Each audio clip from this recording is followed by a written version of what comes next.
മൂടൽമഞ്ഞും കറുത്തിരട്ടതും കാട്ടിൽ പടർന്നിരുന്നു.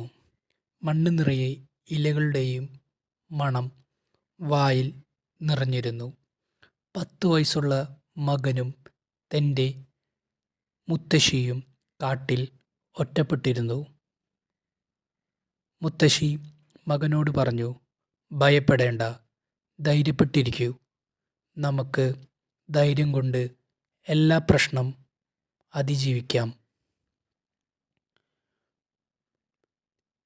മകൻ തൻ്റെ മുത്തശ്ശിയുടെ കൂടെ യാത്ര ആരംഭിക്കുകയും ചെയ്തു. മുത്തശ്ശിയും ചെറുമകനും കാട്ടിൽ 1.5 ദിവസത്തോളം അകപ്പെട്ടിരുന്നു. അവരെ സഹായിക്കാൻ ആരുമുണ്ടായിരുന്നില്ല. ഭക്ഷിക്കാൻ ഭക്ഷണവും ഉണ്ടായിരുന്നില്ല. മുത്തശ്ശിയും മകനും വളരെ ദുഃഖിതരായിരുന്നു.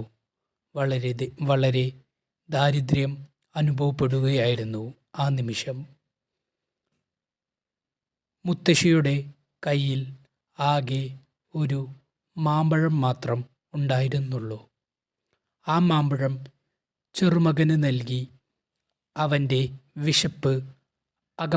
വിശപ്പ് മാറ്റാൻ മുത്തശ്ശി മാമ്പഴം ചെറുമകന് കൊടുത്തു. അവർ ഒന്നും കഴിക്കാതെ 1.5 ദിവസത്തോളം ഇരുന്നു.